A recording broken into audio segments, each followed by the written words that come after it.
نہایت واجب الاحترام، قابل قدر احترام سماعت کرنے والے نوجوان دوستوں، بزرگوں، بھائیوں اور میری مائیں اور بہنیں، جس عنوان پر آج گفتگو کرنی ہے اس کا عنوان یہ ہے: تالیاں بجانا اور سیٹیاں یہ کب سے شروع ہوئے ہیں اور اس کی تاریخ کیا ہے؟ تالی بجانا اور سیٹی بجانا یہ کن لوگوں کا طریقہ رہا ہے اور یہ کب سے شروع ہوا ہے؟ قرآن حدیث اس کے بارے میں کیا کہتے ہیں؟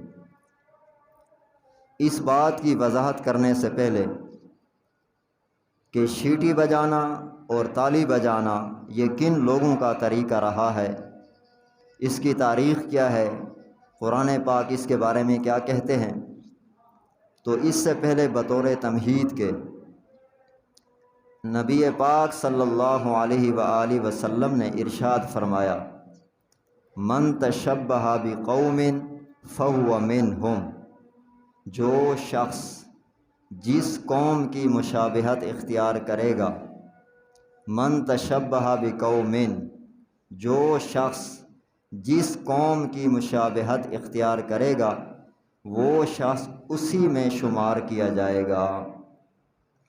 تو اس حدیث کے تحت مفتی عاشق علی بلند شہری رحمۃ اللہ علیہ، مقیم مدینہ منورہ کے، وہ ان کی وضاحت میں لکھتے ہیں: مشابہت سے مراد چاہے مسلمان کا لباس ہو، چاہے مسلمان کے اخلاق ہوں، چاہے افعال ہوں، چاہے کردار ہو، چاہے کھانا ہو، چاہے پینا ہو، چاہے اٹھنا ہو، چاہے بیٹھنا ہو، چاہے بولنا ہو، چاہے پھرنا ہو، سب میں یہی حکم ہے۔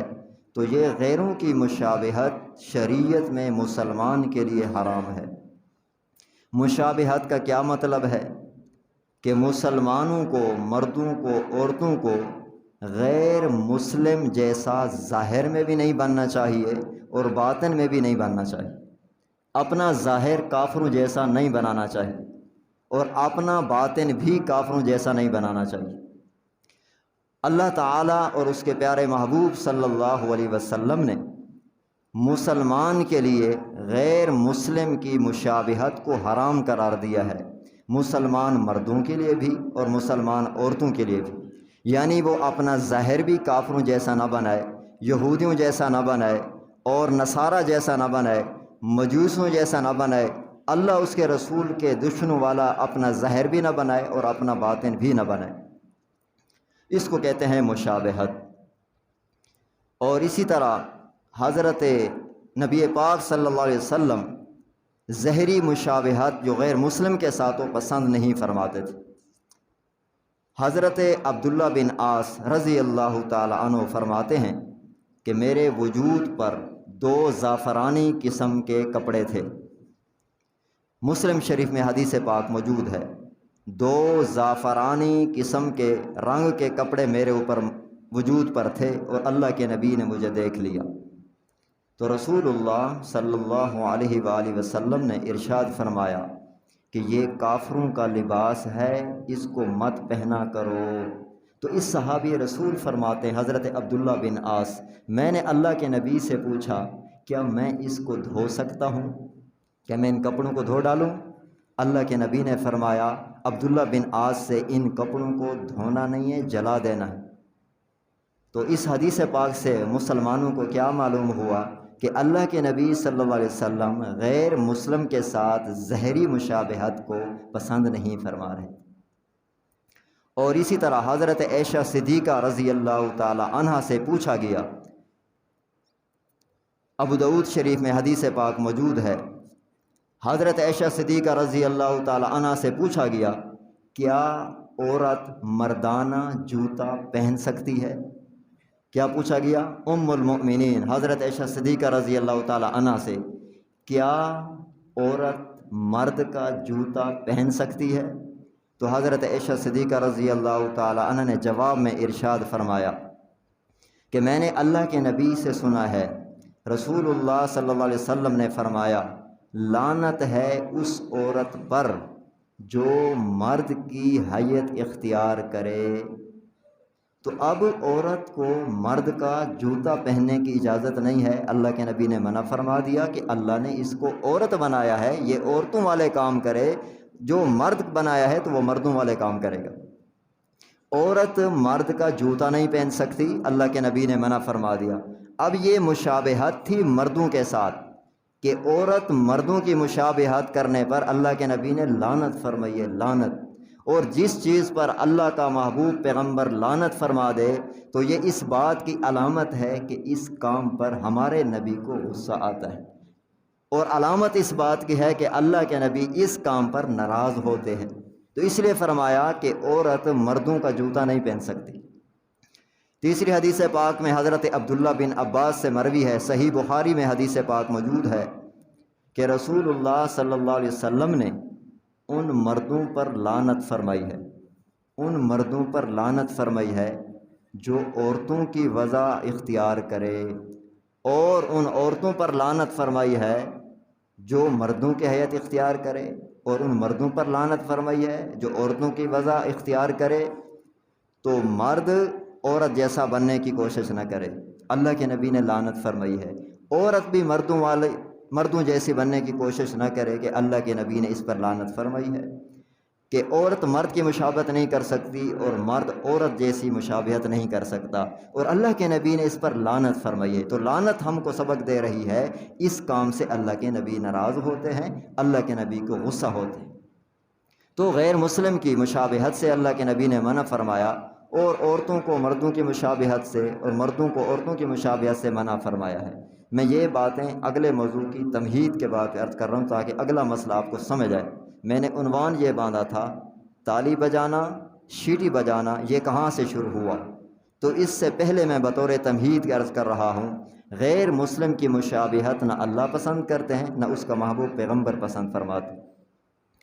اور اسی طرح حدیث پاک میں آتا ہے رسول اللہ صلی اللہ علیہ وسلم ظاہری مشابہت کو پسند نہیں فرماتے۔ ایک حدیث پاک میں حضرت ابو ہریرہ سے روایت ہے کہ آپ صلی اللہ علیہ وسلم نے فرمایا تم مونچھیں چھوٹی کیا کرو اور داڑھی بڑھایا کرو، اور آگے اللہ کے نبی نے فرمایا مجوسیوں کی مخالفت کیا کرو۔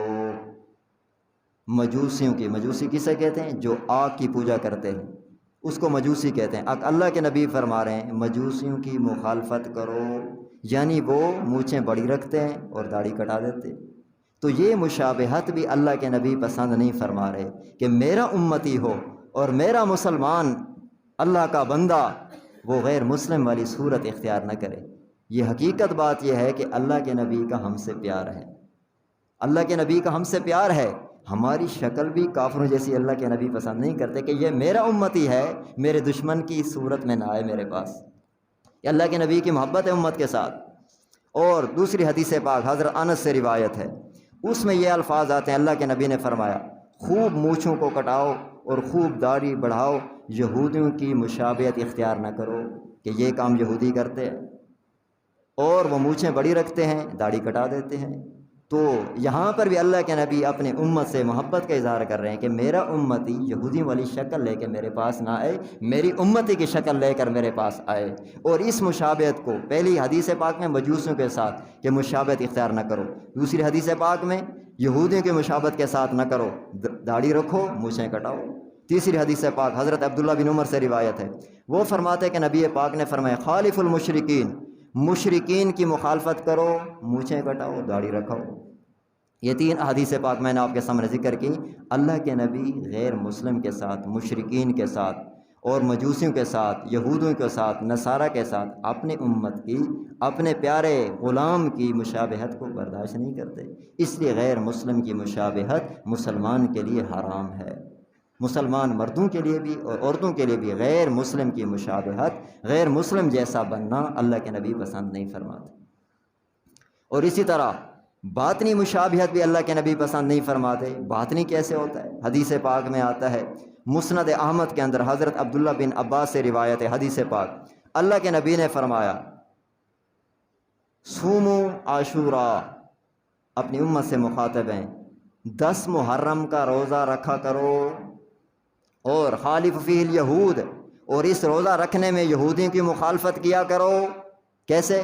صوموا قبلہ یومن او بعدہ یومن، 10 محرم کے ساتھ ایک دن پہلے کا روزہ رکھو یا ایک دن بعد کا روزہ رکھو، اس لیے کہ یہودی ایک دن روزہ رکھتے ہیں، ہم ایک دن روزہ رکھ کے یہودیوں کے ساتھ مشابہت نہیں کرنا چاہتے، ہم 2 روزے رکھیں گے، اور امت کے لیے یہی حکم ہے۔ اب روزہ نظر نہیں آتا، باطنی چیز ہے، اللہ کے نبی صلی اللہ علیہ وسلم نے باطنی مشابہت کو بھی غیر مسلم کے ساتھ برداشت نہیں کیا اور پسند نہیں فرمایا۔ تو غیر مسلم کے ساتھ ظاہری مشابہت بھی اللہ بھی نہیں پسند کرتے، اس کا محبوب پیغمبر بھی پسند نہیں کرتے، اور باطنی مشابہت کو اللہ کے نبی بھی پسند نہیں فرماتے، اللہ تعالیٰ بھی پسند نہیں فرماتے۔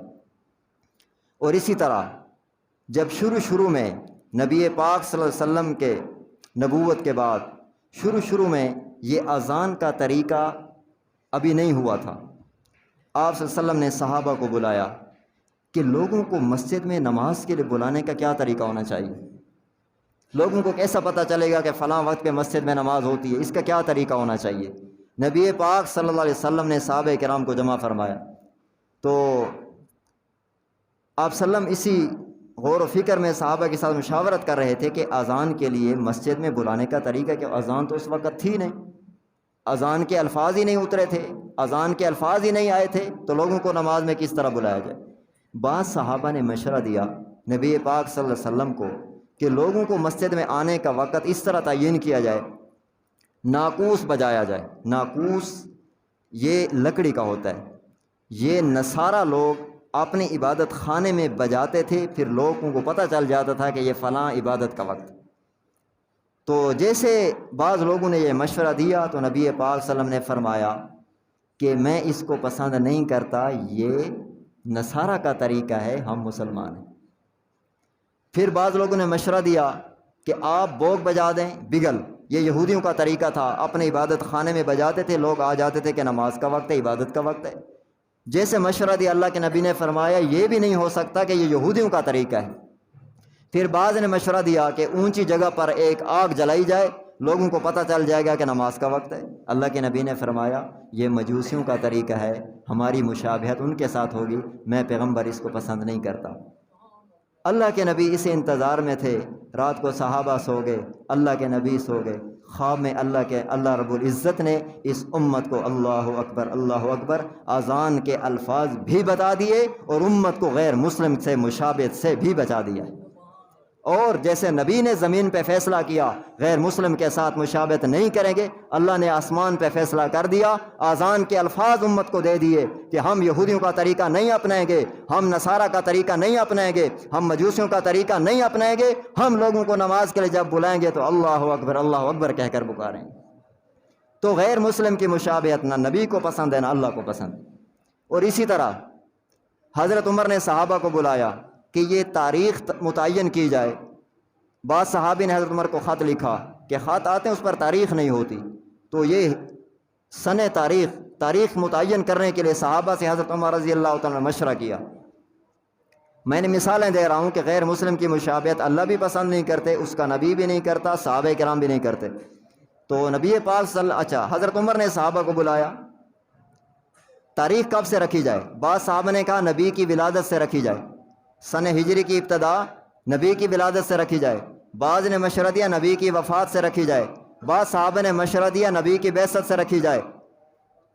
تو جیسے ہی حضرت عمر کو کسی نے رائے دی کہ نبی پاک صلی اللہ علیہ وسلم کی ولادت سے تاریخ کا تعین کیا جائے، حضرت عمر نے فرمایا آپ کو نہیں پتا عیسائیوں نے جو اپنے سن عیسوی رکھی ہے وہ اپنی تاریخ عیسیٰ علیہ السلام کی ولادت سے رکھی ہے، ہم نبی پاک کی ولادت سے اگر سن ہجری کی ابتدا کرتے ہیں تو ہماری مشابہت نصارہ کے ساتھ ہوگی، منع فرما دیا۔ اور اس لیے سن ہجری کی ابتدا ہجرت سے ہوئی ہے، ولادت سے نہیں ہوئی۔ تو صحابہ کرام نے بالاتفاق حضرت عمر کی رائے سے اتفاق کیا کہ ہم اس پر فیصلہ نہیں کرتے بلکہ ہجرت سے تاریخ کا تعین ہونا چاہیے۔ میں بطور مثال بات عرض کر رہا ہوں، غیر مسلم کی مشابہت اللہ بھی پسند نہیں کرتے، اس کا نبی بھی پسند نہیں کرتا۔ آخری بات اس بات کے متعلق، سلطان محمود غزنوی رحمۃ اللہ علیہ جب انہوں نے ہندوستان کو فتح کیا، فتح کرنے کے بعد ایک بڑا بت تھا، کافی بت توڑ دیے، پورا لشکر اسلام کا پورا لشکر تھا، سلطان محمود غزنوی رحمۃ اللہ علیہ ایک بڑا بت تھا، اس کے ماننے والوں نے سلطان محمود غزنوی سے کہا یہ ہمارا بڑا بت ہے، اس کو چھوڑ دو، اس کے بدلے میں آپ وزن کر لیں، ہم آپ کو اتنا سونا دیتے ہیں تو آپ مجاہدین میں تقسیم کر لیں، لیکن ہمارے بڑے بت کو مت توڑیں۔ تو سلطان محمود غزنوی رحمۃ اللہ علیہ نے اپنے ارکان کو بلایا، بڑے بڑے ذمہ داروں کو بلایا کہ فتح تو ویسے ہو چکی ہے، ہم کامیاب ہو چکے ہیں، لیکن یہ کہہ رہے ہیں کہ ہمارا جو بڑا بت ہے اس کو نہ توڑو، اس کے بدلے میں آپ وزن کر لیں، سونا لے لو، اور یہ سونا، یہ مالیت مجاہدین میں تقسیم کر لو، آپ کو فائدہ ہو جائے گا۔ سلطان محمود غزنوی رحمۃ اللہ علیہ نے جمع کیا اور یہ مشورہ رکھا۔ ایک مرد کلندر بولا سلطان محمود غزنوی رحمۃ اللہ علیہ سے کہ اب تک تو آپ بت شکن تھے، بتوں کو توڑنے والے تھے، اب آپ بھی بت فروش بن گئے، آپ بت فروش بن گئے۔ سلطان محمود غزنوی رحمۃ اللہ علیہ اسی سوچ میں پریشان میں سو گئے۔ جیسے سو گئے، فیصلہ نہیں کیا کہ کیا کرنا چاہیے، بت کو چھوڑنا چاہیے یا توڑنا چاہیے، اسی کشمکش میں تھے، چھوڑ دیں یا توڑ دیں۔ انہوں نے مشورہ یہ کیا کہ ہم کو مال مل جائے گا، فتح ویسے ہو چکی ہے، مجاہدین کو اور لشکر اسلام کو مالی طور پہ فائدہ ہو جائے گا، یہ کہتے ہیں اس کا وزن کر لو، اس کے بدلے میں سونا لے لو، ہمارا بڑا بت کو مت توڑو۔ رات کو سوئے، خواب میں دو فرشتے آئے، ایک فرشتہ سلطان محمود غزنوی سے کہتا ہے اس کو جہنم کی طرف لے جاؤ، یہ بت فروش ہے۔ دوسرا فرشتہ کہتا ہے اس کو جہنم کی طرف لے جاؤ، یہ بت فروش ہے۔ دوسرا فرشتہ کہتا ہے اس کو جنت کی طرف لے جاؤ، یہ بت شکن ہے۔ یہ فرشتوں کی کشمکش ہے، سلطان محمود غزنوی خواب میں دیکھ رہا ہے۔ جیسے اٹھا، سب کو بلایا، کہتا ہے اس بت کو توڑ دو، اس بت کو توڑ دو۔ محققین علماء کرام نے اس واقعے کے بعد لکھا، مولانا ادریس قادری رحمۃ اللہ علیہ نے فرمایا کہ یہ اصل میں اس نے جو فیصلہ کیا تھا کہ چلو اس کے بدلے میں ہم مال لے لیں گے، مجاہدین کو فائدہ ہو جائے گا، فتح ہو چکی ہے، مسلمان اور اسلام کا غلبہ ہو چکا ہے، اصل میں یہ بت فروشی نہیں تھی، یہ بت بیچنا نہیں تھا، لیکن اگر یہ چھوڑ دیتے تو بت بیچنے والوں کے ساتھ مشابہت تھی، اور یہ اللہ کو پسند نہیں آئی، اور اللہ جل شانہ نے خواب میں رہنمائی فرمائی سلطان محمود غزنوی کی، اور انہوں نے فوراً حکم دیا اس بت کو توڑ دو۔ تو یہ ساری باتیں عرض کرنے کا مقصد یہ تھا، عنوان